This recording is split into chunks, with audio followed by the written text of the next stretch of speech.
Welcome back to the program. Joining us now is a decorated active duty Army Lieutenant Colonel. Served both in Desert Storm in 1991, Iraq in 2009, and Afghanistan. And very outspoken, openly critical of a number of different issues regarding American foreign policy. His recent opinion piece in U.S. News and World Report is titled Dirt on Our Hands. It's always a pleasure to be joined by Army Lieutenant Colonel Daniel Davis. Welcome back, sir. Thanks. Pleasure to be here. Glad to be having back. I always have to ask you how you are able to openly criticize the way that you do as an active duty member of the United States Army. Yeah, well, surprising to many people, Army regulations permit that kind of thing, and they actually, at least in some quarters, actually encourage, diversity of thought. And as long as you stay within prescribed boundaries and, Army regulations, then you're free to share your thoughts. So I stay within those required lanes, and so far I've been good to go. What are those lanes? Like, what would be something that would be unseemly or inappropriate? No, the prescriptions are you can't say anything like attacking a person. Like you can't say, like this particular general is a bad guy and he's dumb or anything like that. Or you certainly can't say anything about the president of the United States or something along those lines. But if you have an issue with policy, the specific, I believe the language is you can take issue with the policy as long as you say what the current policy is accurately, then you can take issue with it. So that's pretty much what I do. And you do it well, and you do it often. And just quickly on it, I mean, how much pushback do you hear from your colleagues there in the United States Army or anywhere else? Surprisingly, I get actually a lot more support than I do any pushback because, a lot of guys say, you're just saying out loud, but we think privately, and that kind of thing. Although I do hear from some of my other colleagues that there are certain folks in the Pentagon that are not very happy with it, but because of all the rules, they're not able to do anything so far. Yeah, you've been very critical of what's gone on in Afghanistan, where you served. Let's quickly touch on that because no one ever seems to be talking about that. And obviously here. In the month of May 2014, a lot of talk about that the United States could pull out entirely or leave 10,000 people there kind of indefinitely, Americans there. Where are we, and what do you think should be done in Afghanistan from our government's point of view? Well, the problem is you've got more than a decade of disastrous activities and decisions and policies and all that kind of thing. And so at this point, there's just no good solution. I mean, even if the president should say, you know what, Dan, I like the way you think. What do you think we should do from here forward? I mean, there's no good solution that anyone can find. And so the position that I take is that because of all the things that have happened and the circumstances that exist there with all the dynamics inside the country, with all the regional players, everybody's posturing for the post-ISAF period here coming up shortly, it makes no sense to just keep a few more handful of soldiers, and some are even talking as low as 5,000 now from recent reports. There's not going to be anything even tactically accomplished, much less strategically. All you're going to do is continue to spend a lot of money. You're going to continue to get men killed or wounded, in smaller numbers, but that's still going to happen to some degree. And at the end of the day, you're not going to accomplish anything. So it just seems counterproductive to continue to do that. So at this point, I think the best thing to do would be to remove all the military at the end of 2014, as the current plan calls for. Continue diplomatic engagement, continue NGO engagement. Let's continue to work. The levers of power that we do have, which can be beneficial with economic incentives and training and that sort of thing. But at the end of the day, we're going to have to say, you guys are going to have to figure this out on your own with the new president coming in and all that situation. And right now, I think that's just the best way we can go forward. We're talking to Lieutenant Colonel in the U.S. Army, Daniel Davis. He has more than 25 years of total service, 19 of which have been on active duty. He served as an enlisted soldier, an officer, and as a reserve component soldier. And he's served in overseas posts in Korea, Germany, Saudi Arabia, Kuwait, Iraq, and Afghanistan. He's been deployed to combat zones 4 times in his career and he was awarded the Bronze Star Medal for Valor at the Battle of 73 Easting in 1991. What was that? And a Bronze Star medal in Afghanistan 2011. Which one would you like to talk about? I don't normally talk much about the. I know, but I'm making you. Soldiers win awards. That's not why you serve. It's not why you fight. But I'm insisting that you be immodest. Well, the one that I'm most proud of, I have to say, was the one from Desert Storm, just because that one was, fought in a larger context with the 2nd U.S. Cavalry, and many of those guys that I fought with, well over 20 years ago now, are still as close as brothers to me now. I mean, it's sometimes it's trite that they say, the band of brothers, but it's as true as it can possibly be. And that was the big tank battle that we had after crossing the Saudi border into into Kuwait, where the Iraqi Republican Guards were. And as you may recall, General Schwarzkopf's famous left hook, where he sent the armored punch up into the Republican Guards up there, and we were the Cav unit that was the lead element of that. And I just happened to be in the lead Cav troop that was the tip of that spear. And we engaged with Republican Guards with T-72s and BMPs and other armored personnel carriers, and it was just a wild, chaotic tank-on-tank battle for 4 to 6 hours or so, with about 23 minutes of just pure pandemonium, followed by another 4 hours of sporadic fighting before we finally passed the battle off to the 1st Infantry Division, and it was pretty intense. In that case, in Desert Storm, whether you agree with that or not, that was a situation where the United States military was uniquely equipped to perform its function, and did very quickly and very efficiently with very little loss of life. And if I'm not mistaken, the majority of the loss of life, unfortunately, came from a friendly fire incident. Now, I said this recently, and you may take issue with this. You may even be offended by it. But I have said that in Iraq, in our most obviously recent conflict, and Afghanistan, the United States military won obviously many military battles, but overall we got our asses kicked. They got their asses kicked. I certainly wasn't, and the reason being, not because they're not the best trained or all the accolades that the United States military should receive, the best equipped, but because, unlike Desert Storm, the United States military was sent to fight in a conflict, sent to solve a problem that they weren't equipped to solve it. And I have equated it to, simply using a Phillips head screwdriver where you need a flathead. The United States military shouldn't have been sent necessarily to Iraq or to Afghanistan to complete those missions, because that wasn't necessarily something that any military of any history could win, so to speak. What do you think about those comments, that idea? Well, I'm not offended by that in the least.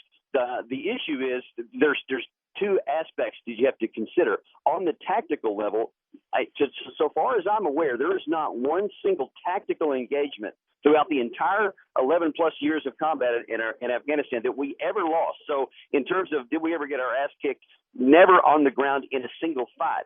But then the tactical battles are only important if they accomplish a strategic objective for the country.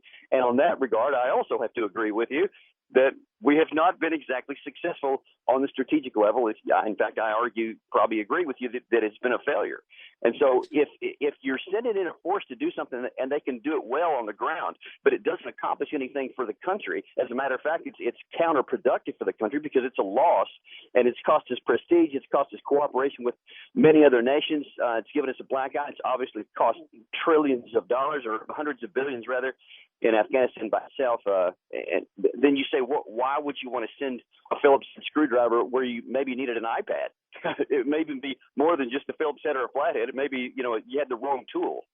You wrote a piece for the American Conservative titled "Military Powers, Not a Foreign Policy Panacea," and tell us what you were trying to prove here, what you were trying to explain to the reader.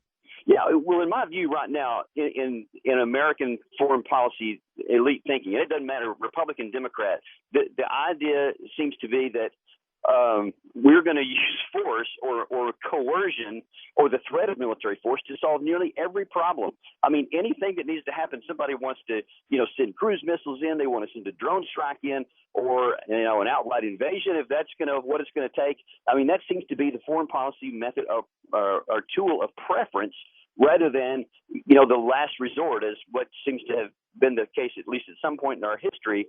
And so what that does is the classic thing, if all you have is a hammer, every problem looks like a nail. So we're looking to use force on everything. And as I articulate, on almost any subject here, our use of force is having counterproductive outcomes for our country. And that's the bottom line. What's going to be the most effective tool to use for to solve the problems that we have, whether it's economically, diplomatically, or any other kind of foreign policy issue? What's going to be the most effective tool? And I think that we have because we have such a powerful military, because we can send it out there and it can win all the tactical engagements, at least that we've sent them in so far. There's this almost like a drug where it's like, let's use this because it's easy and you don't have to think much. You just send it and it does work down here, not paying attention to the fact that the outcome is not beneficial to the United States. And I think that we have to get away from that and go back into doing some of the harder work, the more intellectually hard work of negotiating and discussing with people and accepting that there are alternative viewpoints, that there are alternative ways of thinking, alternative cultures, and you have to give and take on some of that. Because that's one of the things I think is underlying some of that, is that we don't want to give on anything. We just want to give instructions and dictates and tell people they must do this, and their views don't seem to matter or even figure into the equation. So if you don't want to debate someone, then you just send in the military or a drone strike or whatever. And I think that that's bad for our country. My guest is an active duty lieutenant in the United States Army, Daniel Davis, who has written quite a few pieces recently, and you should read all of his work. It's really, really interesting, and we're always glad to have him join in the conversation. Now, you could argue that both Democrats and Republicans, when in leadership positions, always are instructing their foreign policy because of domestic politics, making decisions that will help them maybe win elections, but not necessarily win conflicts. But right now, we hear a lot about arming the rebels, whether it be in Syria or arming the Ukrainian military, whether it be with small arms or tactical or communication devices, whatever it might be. And where in the past have we armed the rebels and gotten what we wanted, not only in the short term, but in the long term? Because I think what's very interesting, and certainly interesting to pose this question to someone like yourself who's been in the United States military for as long as you have in the Army, is we might win the battle or the war in the 80s in Afghanistan, but you can certainly connect the dots and bring that right back to 9/11 and Afghanistan, where you served and where we've been fighting for years. So often we will do something to achieve a goal in the short term, but we don't look at these actions in the longer term. Is John McCain right with his criticism of President Obama that we should be arming the rebels? Well, I mean, you hit the nail squarely on the head there with your, look back 20 some odd years ago when, we equipped the rebels there in Afghanistan, and many of those same rebels that we trained were the ones that were leading the opposition to us here in this current conflict. So that didn't work out too well for us. And as I actually have argued in terms of the Syrian situation, I'm asking, who is it actually you want to equip? I mean, the so-called moderate rebels, the Al-Qaeda rebels, the rebels that are just other Islamic groups that are antithetical to U.S. interests. I mean, which ones are you going to give arms to? And if you say, oh, well, just these groups, well, how in the world do you think that you're going to limit it once you give it to them, that it won't find its way to the others? And then, even more importantly than that, let's say that you give weapons to these guys. Let's say that they do tactically succeed, that tips the balance of power, and now all of a sudden Assad's out and they're in. Now, what do we think is going to happen after that? Because now then all of these very disparate groups who are right now working together, for the most part, as the rebel side against the government, I mean, many of them are antithetical to each other. So in all probability, now then they're going to have a big battle between themselves to find out who's going to get to rule once Assad's gone. And then let me ask you this, Pete, what's going to happen if the group that wins that is the Al-Qaeda-backed group? Now then, we've used weapons and American money to put in an al-Qaeda-linked group in charge of Syria? I mean, how is that going to help American foreign policy? And see, these things just don't even get discussed, much less, really put into the crucible of decision-making, and that's I think, problematic. We've heard a lot about Syria and what our involvement should be or should not be, and let's talk about Ukraine, because you've just recently written about that. What are the options for America there? What are the interests for America there? And you wrote about this, so go ahead, Daniel. Right, yeah, and here again, this is not a situation that happened when the Maidan protest started in I think December of last year, and ended up in February with the entrance of Russian troops or Russian-backed troops into the Ukraine or the Crimea, and all that we know since then. I mean, you have to go all the way back to perestroika. And when the Soviet Union fell, and what we did in the immediate aftermath of that, and then up through the Bosnia situation into Kosovo, how we handled the 2003 invasion into Iraq, and how we completely, blew off any kind of international concerns, many of which were shared both by Russia and other Western allies. And so we've set this precedent and pattern that basically might and power rules and international law is used as a fig leaf, as we attempted to do in 2003 to get the authorization, the Security Council authorization for force, but we failed. So we said, well, whatever, we're going to go and do it anyway. Now then, we've got Russia basically doing the same thing, citing some of the very same precedents that we've set. And of course, we don't like it now. And now then, here's the situation that Putin has basically calculated. Okay, I'm going to use your past against you, and so I'm going to do this. And it's very difficult for you to say anything about it now. And, now that you're in a tough situation, what are you going to do? He's taken it. I mean, it's now a past tense event. And so what are we going to do now? Do we think sanctions are going to make him give it back?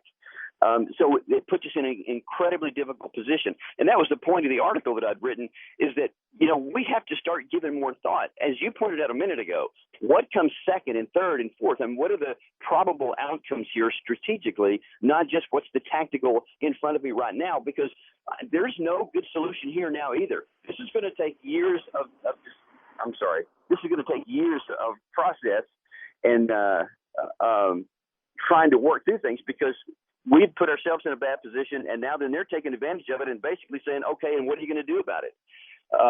Because one of the things we did in disregarding Russian concerns, both in Serbia, and their concerns in the Kosovo independence, and then in the Iraq situation in 2003, we said, you know what, I hear what you're saying, don't care, because you're not powerful enough, you can't do anything about it.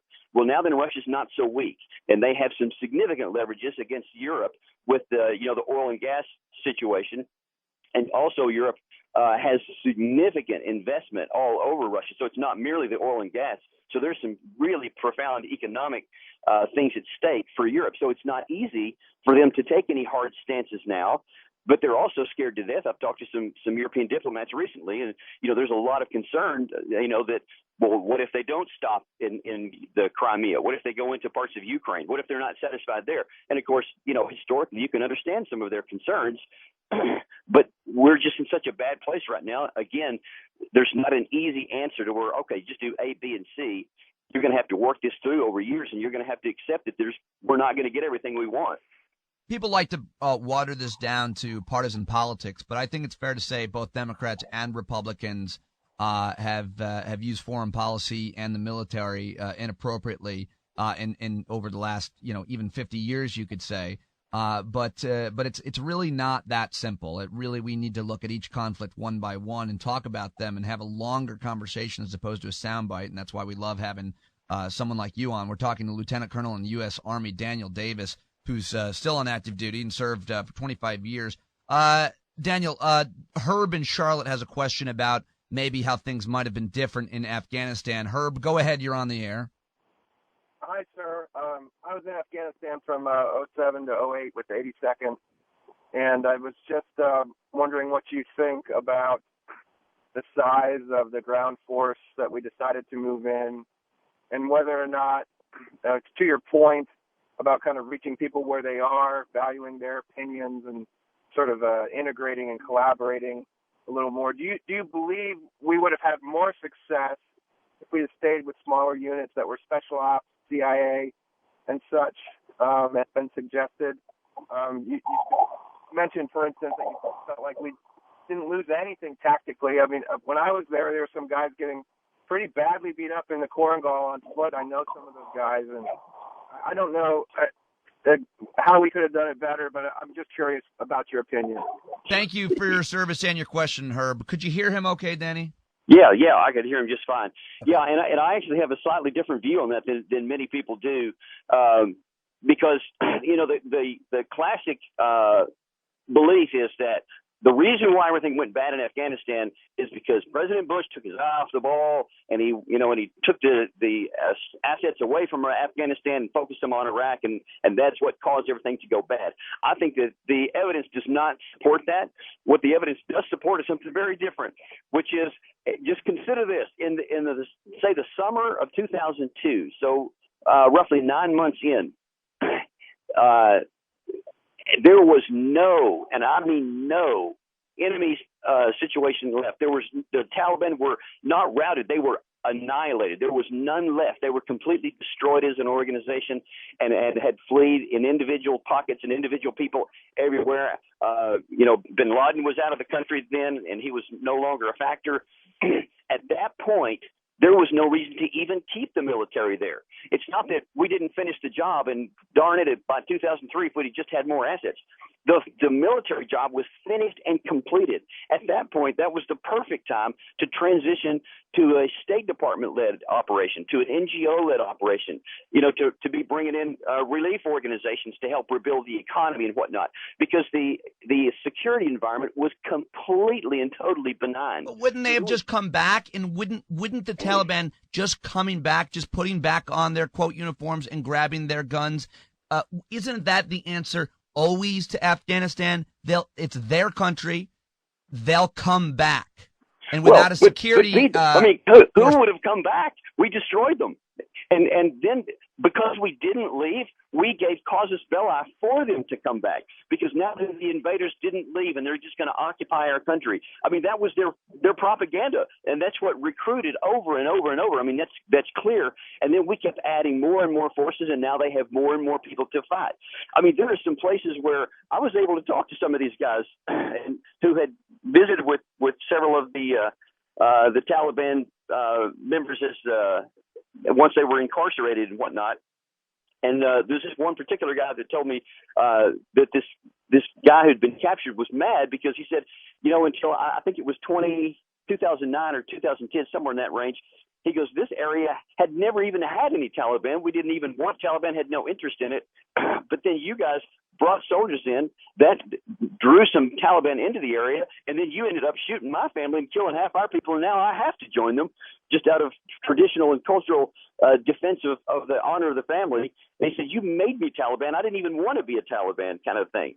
So when they're destroyed, and now then you've got an organization and a government in place in Afghanistan, and we're rebuilding that. And of course, we've got the Constitution, where there's going to be rights, civil rights, and all that kind of thing. They had every opportunity with the Taliban destroyed, not just to come back, because we destroyed them. So now then they've got a fresh start and an opportunity, and you have to let them go. We can't stay there forever, no matter what. So that was the perfect time, as opposed to now, where we have complete and utter chaos and division everywhere, and the Taliban's still a very viable, strong entity. So compared to what we have now, 2002 would have been a fantastic opportunity. I've never, ever heard anybody vocalize that. It's a very interesting theory. Jason in Washington, D.C., you're on the air with Active Duty Army Lieutenant Colonel Daniel Davis. Go ahead, Jason. Hey, I'm just so happy you're talking about the blowback concept that both Republicans and Democrats seem to just constantly forget. Most of our military stuff, from what you're discussing, is a 1 point or 2 point move, as opposed to thinking 3 or 4 or 5 moves ahead. Is that true? Yeah, I mean, I think that's almost just the default position here. Let's just think of checkers while other people are playing chess. Is it? I'll ask you both. I think one word, this is my opinion, but I think one word to describe Americans' foreign policy for a long time, I don't want to pin a time to it, is hubris. Agree or disagree, Daniel Davis? Oh, strongly agree. Jason? Hey, Daniel, real quick question for you. With you, the stuff that's going on in the Ukraine and so forth, is there a constitutional mandate for any sort of intervention that the United States is doing? Is there a strategic national interest in the Ukraine? Those are two separate questions. So Thank you, Jay. The constitutional mandate or strategic interest. Are you a constitutional scholar? Is that something that you take into consideration when you're looking at foreign policy, Daniel Davis? Well, I mean, you have to. I mean, I've sworn allegiance to the Constitution and to uphold and defend the Constitution. And Constitution says we're supposed to declare war. Well, I mean, it doesn't say you're supposed to. It just says that if you're going to engage in war, that's what you're supposed to do. And we've obviously changed a lot of that rules and put it into the fog and the gray zone there. But I mean, it doesn't say you have to, of course. But the whole point of the Constitution is to defend the interests of the United States. I mean, that's the point. And so, policymakers have to make the decision about, is this in American national interest or whatnot to use military force or not? And I think that system or that process is not very functional right now. But I mean, that's how the system's set up. Final question for you. Many on the left, including myself, often default, maybe lazy, maybe not, to the idea that this is economics. This is for profit. Our foreign policy is influenced not only, as I mentioned, by domestic politics, but by the military complex, the industrial military complex that General Eisenhower, President Eisenhower, I should say, warned against in his final speech, I believe, when leaving office. As an active duty Army lieutenant who has served our country for 25 years, how much truth is there, do you think, to the industrial military complex influencing policymakers, decision makers at the highest levels to take certain actions because they certainly will profit from them? Or is that just far too jaded to believe? No, I mean, look, I mean, the evidence seems pretty clear to me that there is influence in that regard for sure. I mean, because they have a motivation, they have an economic interest to really find, if not generate, a national security need to go and do this. And oh, by the way, I've got the best tool that'll help you do that. Man, it's awesome. And so they're going to have that opportunity. And of course, those are the kind of organizations that have the money to continue to lobby Congress. So if you have somebody like me or some other folks who, say, hey, look, I want to do what's right for the country. And, let's really look second and third and fourth order effects. And you might find out that this is not a good idea for the country, but I don't have, any money to go and lobby anybody. So there's nobody up there that's sent for that side of the conversation. Only the side of the conversation, sounds very compelling, and they've got slide charts and everything else, and showing you, of course, how, behind the scenes, the economic benefit to your district or your state is going to be benefit, and they can't do it on their own. And I'd like to ask you one final question here, which is, you've written a whole bunch of pieces. You definitely influence the opinion of the reader. There are, and the drum up to the Iraq war, potential war in Iran or Syria or anywhere else, there are a tremendous amount of op-eds written in every major newspaper, USA Today, Washington Post, New York Times, you name it.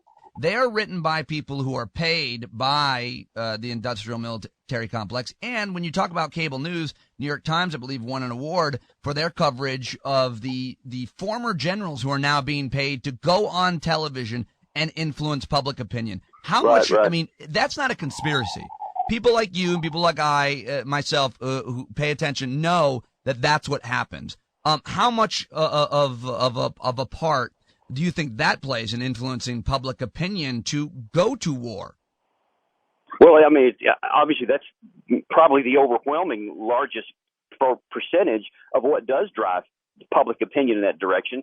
Because if that's the only message you're hearing on all the majors, whether it's CNN, Fox, MSNBC, the Washington Post, New York Times, I mean, if that's the message that they're all trumpeting, then that's the only message that's getting through. Well, it must be right.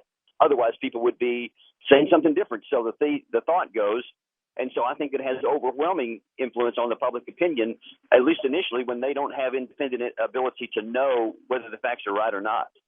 Well, I think we can thank people like you who are active duty. It takes a lot of courage to come out the way that you have and voice your opinions the way that you have. And I think that's a really, probably in many ways, the best service that you've given to our country, and we thank you for it.